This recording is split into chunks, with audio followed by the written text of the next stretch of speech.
Nusipirkai 3D spausdintuvą, bet dar nežinai nuo ko pradėti, tai per 30 minučių praeisim visą procesą nuo iki. Jeigu trūks informacijos ar reikės kažko išsameu, nuorodą pasidalinsiu video aprašyme žemiau į išsamesnius mokymus, o dabar nieko nelaukiam, varom.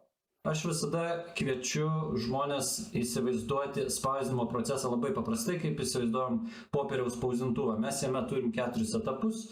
Turim surasti kažkokį tekstą, kurį spausdinsim, jį turim paruošti, tai reiškia nurodyti, kokio dydžio bus tekstas ir panašiai, atspausdinti tam tikrą kiekį ir gal susekti ar įdėti įmautą. Tai 3D spausdinimas labai netoli šito proceso ir tik tai vienintelis dalykas, kad mes vietoj teksto turim 3D modelį.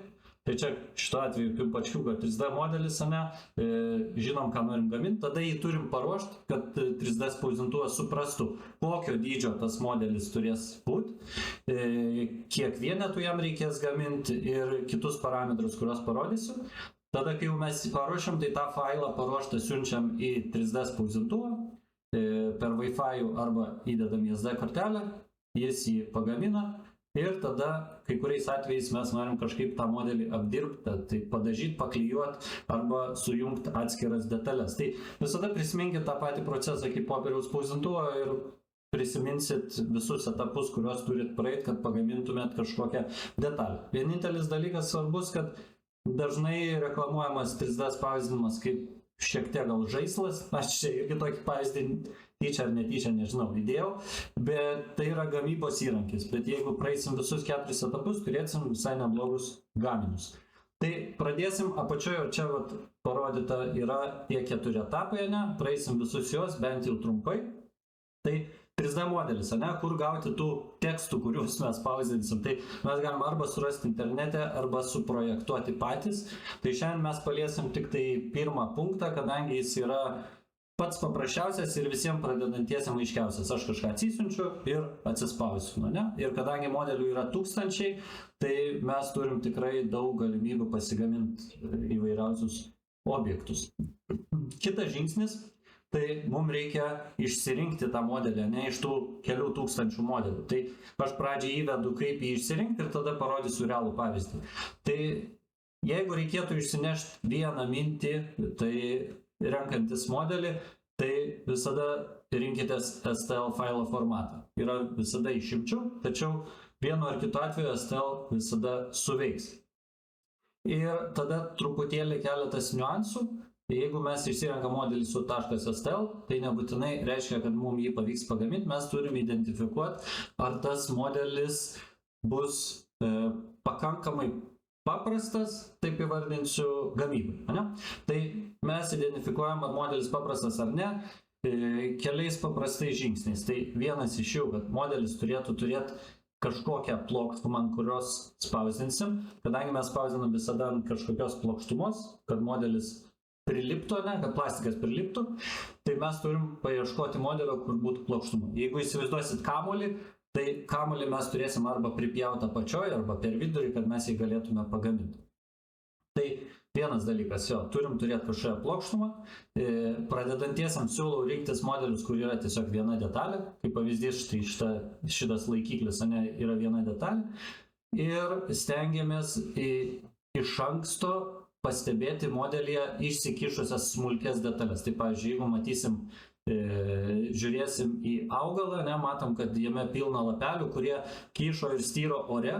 Tai reiškia, va šita vieta plastiko nutys žemyn, reikės palaikančiųjų medžiagų ir panašiai. Tai mes stengiamės pradedant 3D spausdinti, vengti tokių detalių. Tai jeigu įsivaizduotume, augalas yra netinkamas modelis, bet jeigu mes jį pašalintume ir liktų tik vazonas, tai vazonas atitinka visiškai visus tuos kriterijus. Turi pagrindą, plokštumą, yra nenusviręs į ore, nėra atsikišusių detalių ir jisai iš apačios į viršų gražiai pasigamina.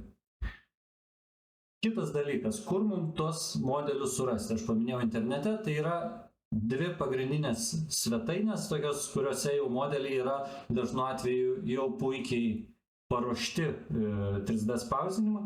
Tai yra Printables. Šita svetainė yra Prusa gamintojo sukurta, spausdintuvų gamintojo, ir MakerWorld yra Bamboo Lab gamintojo sukurta svetainė. Tai kaip mano paaiškinimas ir išduoda, gamintojai nori, kad naudotume jų spausdintuvus, tai dažniausiai jie atfiltruoja modelius, kad jie būtų pakankamai neblogai pritaikyti gamybai. Taip, tai prieš pereidami į kitą etapą, kuris bus paruošimas, ne, kur parodysiu, kaip naudotis programa, tai aš parodysiu tos 2 puslapius ir bus aiškiau, kaip išsirinkti modelį, ne, tą, ką įvardinau, aš parodysiu realiai. Tai nukeliavom, pavyzdžiui, Printables puslapį, čia matom įvairių žaismingų modelių ir taip toliau.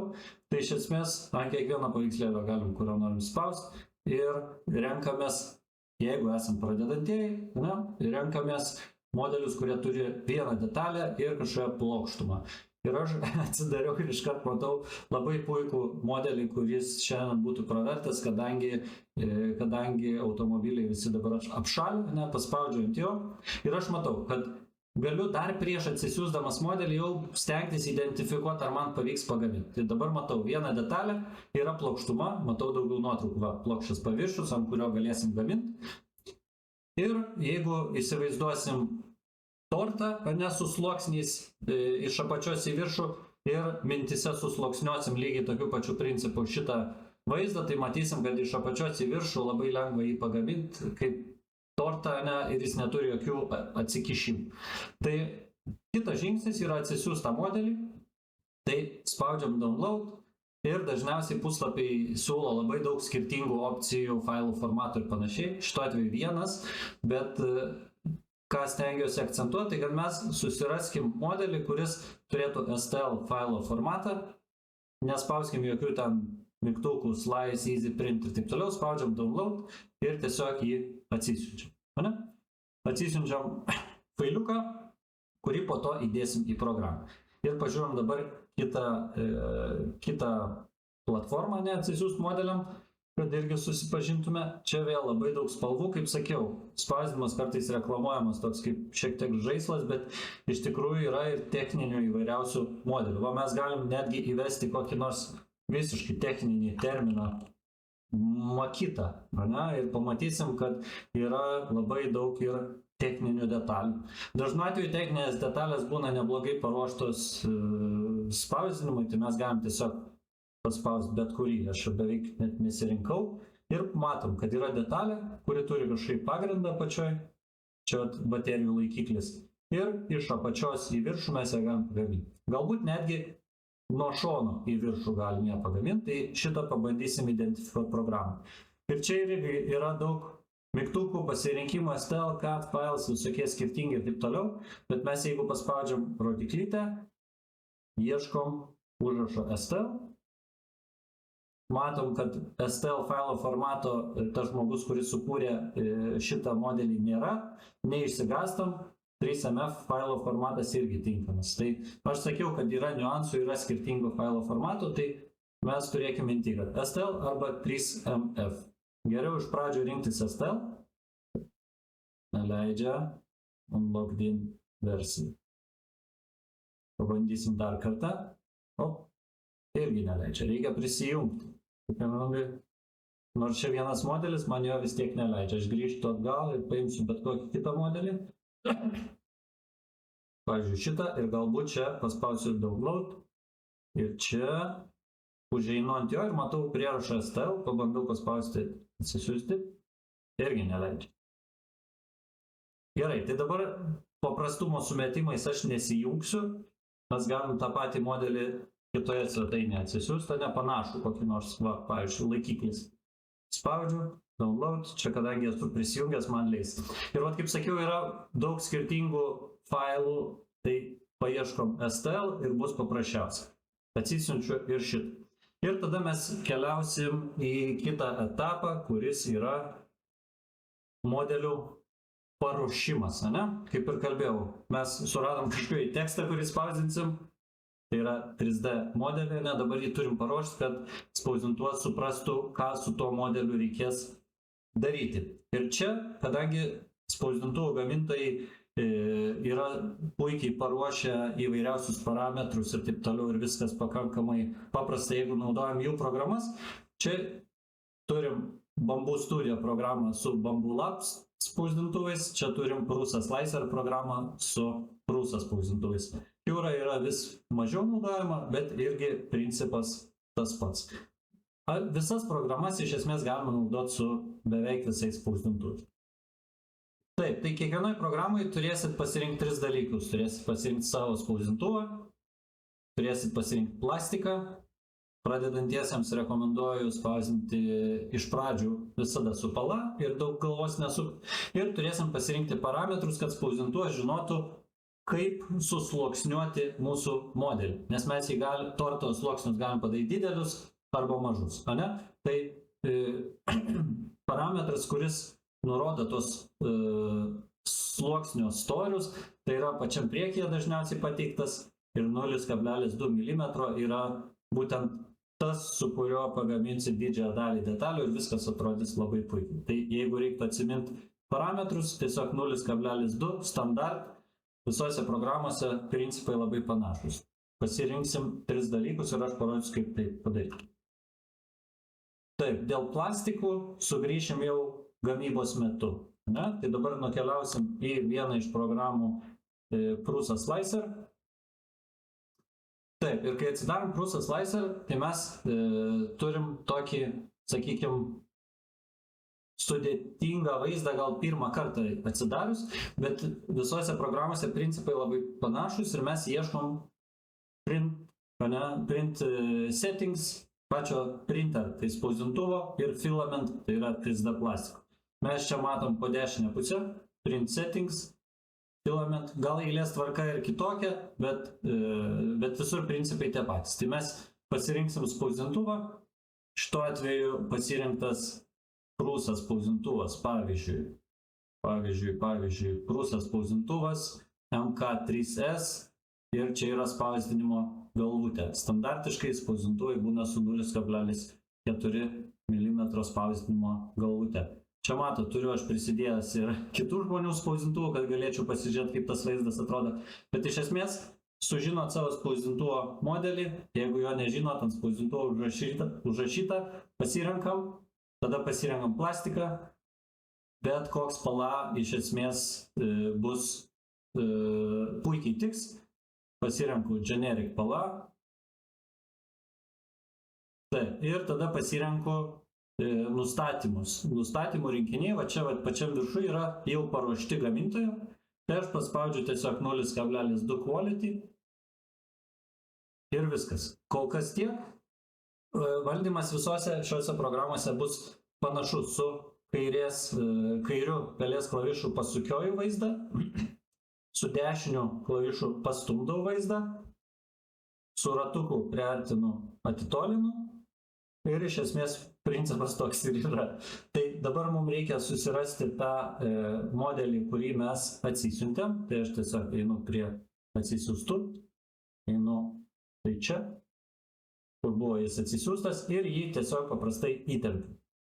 Paimu Ice Scraper įtempiu ir paimu įtempiu kitą modelį. Ne?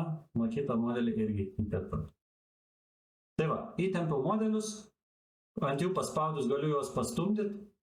Spausdinimo plokštuma iškart pasirenkama pagal tai, koks spausdintuvas pasirinktas. Ir aš pasukioju vaizdą ir galiu pozicionuoti tuos objektus. Tai šitoj programai mūsų tikslas yra pasirinkti nustatymus, ne, juos jau pasirinkom. Ir tada nurodyti, kaip mes gaminsim tuos modelius, kokie kryptim. Tai pagrindinis mygtukas, kuris mums reikalingas įdėjus modelį, tai yra štai čia, Lay on Face arba F klaviatūra. Kai mes jį paspaudžiam, mes galim pasirinkti ant objekto esantį paviršių ir tokiu būdu pastatyti tą objektą arba paguldyti. Ne? Pavyzdžiui, paimu šitą gremžtuką, ne? Visada stengiuosi apžiūrėti modelius iš visų pusių, tai kuo daugiau tą vaizdą sukinėsit ir priprasit prie to sukinėjimo, tuo bus geriau. Ir aš matau, kad čia yra įvairių vietų, kurios yra šiek tiek ore, ne? Tai galbūt gudriau būtų jį apsukti. Paspaudžiu F klaviatūrai, arba štai čia mygtuką, paspaudžiu ant paviršiaus ir objektas yra paguldomas ant plokštumos. Dažniausiai modeliai, kai yra ruošiami ir kai žmonės juos kuria, tai būna dažniausiai didžiausia plokštuma ir yra skirta spausdinimui. Tai paspaudžiu ant šito baterijų dėklo, paspaudžiu F ir grįžtu į tą pačią poziciją. Kokios dar yra opcijos, ar ne?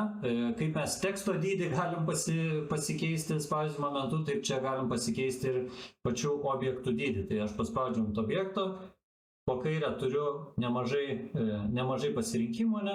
Siūlau su visais jais pasižaisti, paspaudinėti, nieko čia nesugadinsi, nebijot.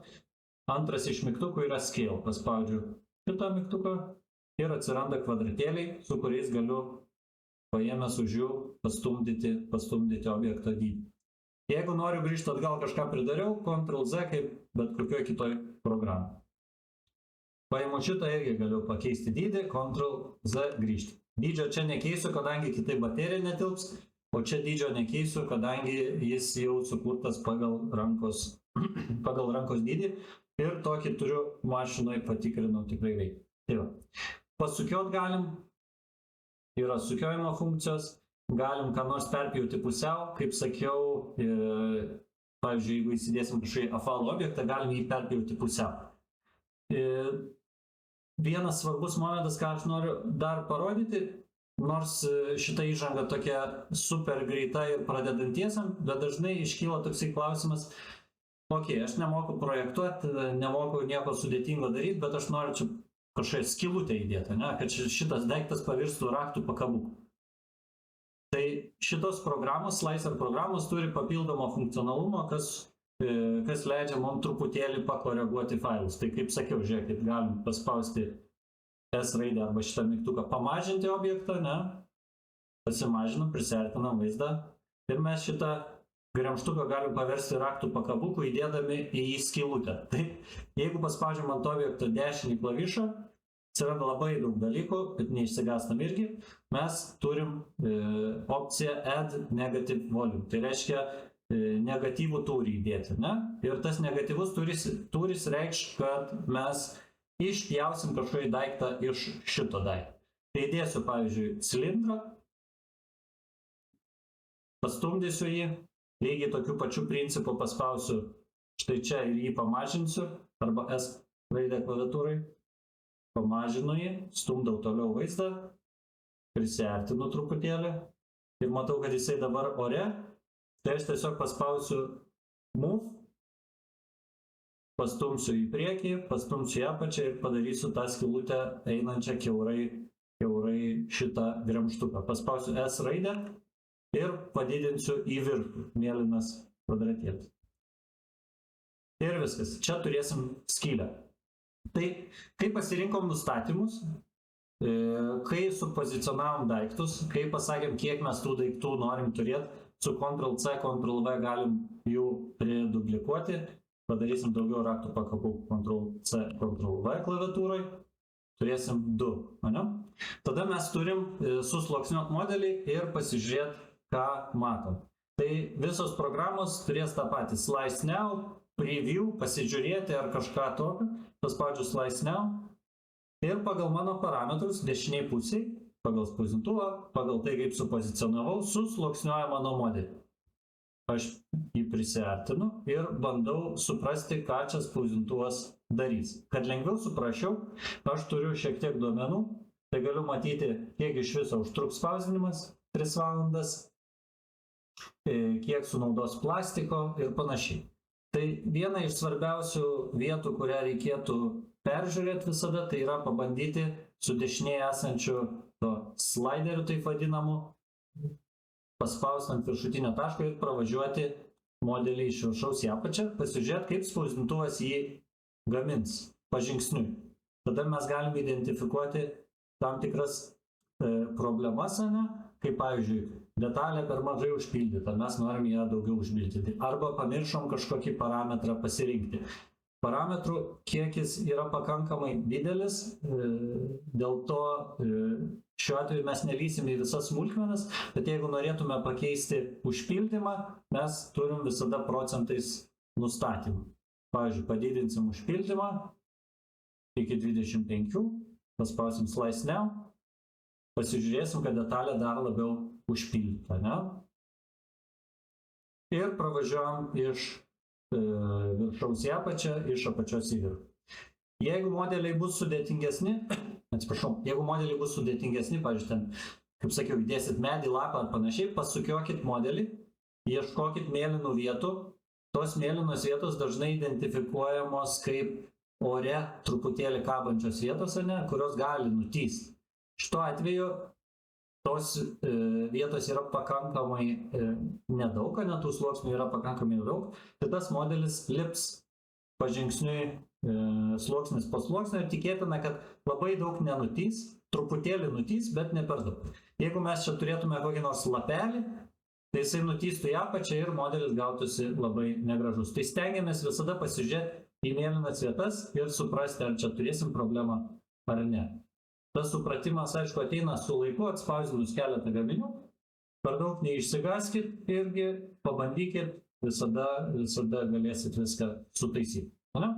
Tai kai pasirinkom visus nustatymus, mes paspaudžiam Export G-Code, tai reiškia, kad mes turim išsaugoti naują failą, kurį supranta 3D spausdintuvas ir kuriame yra instrukcijos, ką jam reikės daryti.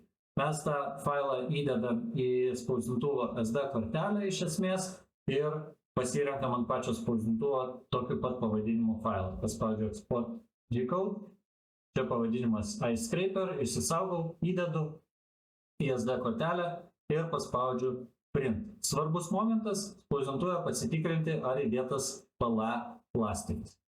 Tai čia parodyta buvo viena programa, kita programa, kaip pavyzdys, yra Bamboo Studio. Čia matom, kad skirtumas, kaip ir atrodo, yra vizualiai, tačiau principai tie patys. Vietoj dešinės mes kairiai pusėje turim spausdintuvo pasirinkimą, turim spausdintuvo galvutę tą pačią, turim plastikus ir turim nustatymų rinkinius. Vėlgi, ieškom 0,2 standart, ieškom savo spausdintuvo, pasikeičia viskas. O principai, valdymas, pjaustymas modelių, štai čia viršutiniai ir visi principai tie patys.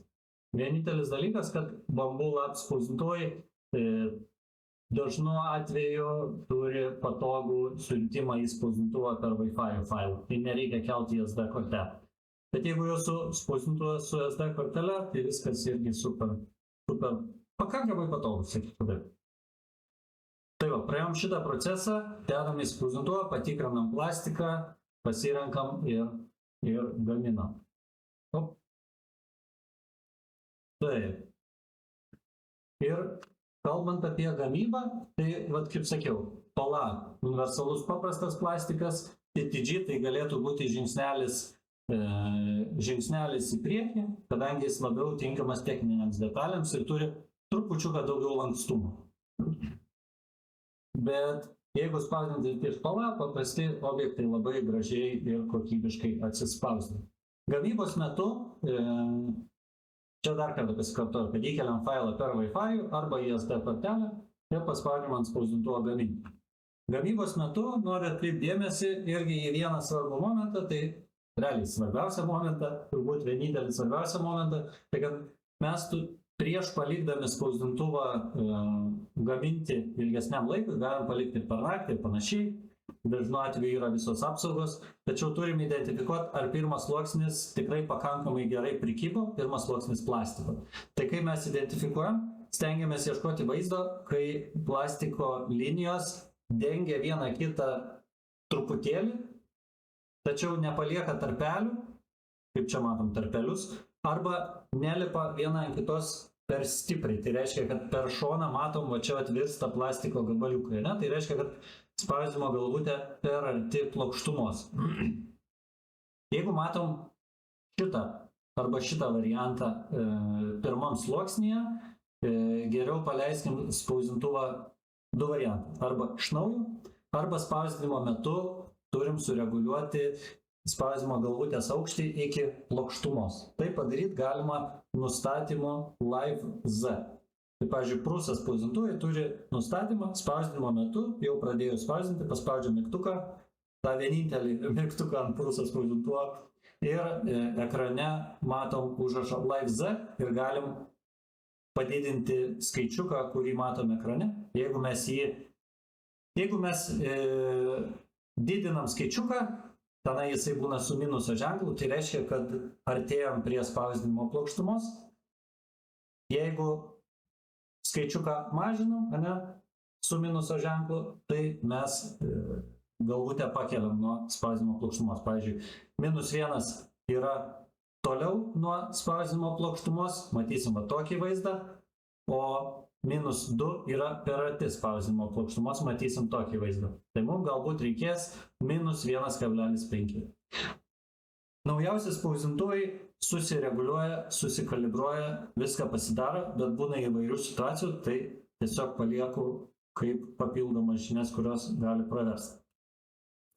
Spausdintuvo priežiūra. Na, tai čia irgi labai paprastas procesas, kadangi tos priežiūros beveik nereikia.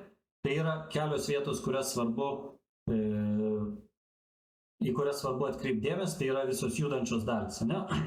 Kad ir kokį spausdintuvą paimsit, matysit judančias dalis Y, X ir Z kryptimis. Kaip įvardinsit, nesvarbu, bet 3 kryptimis yra judesys. Tai mes atkreipiam dėmesį būtent į tas 3 kryptis ir ar ant ašių nėra kokių nors šiukšlių. Štai čia, štai čia, štai čia. Kiti spausdintuvai atrodo kitaip, bet principai tie patys. Antras dalykas, kurį atkreipiam dėmesį, tai yra spausdinimo galvutė. Ar ant jos nėra prilipusio plastiko gabalų ir panašiai, kurie trukdytų spausdinimą. Tai jeigu yra, su pincetu nuimam. Jeigu nėra, viskas tobula. Tada kitas žingsnis - pasižiūrėti spausdinimo plokštumą. Spausdinimo plokštuma turi būti švari, kad priliptų plastikas. Jeigu jinai bus nešvari, gali nutikti toks vaizdelis, ne? Arba kažkoks toks panašus. Turiu omeny ne 1:1, bet panašus vaizdas, kai kažkas atšoka, atlimpa ir panašiai.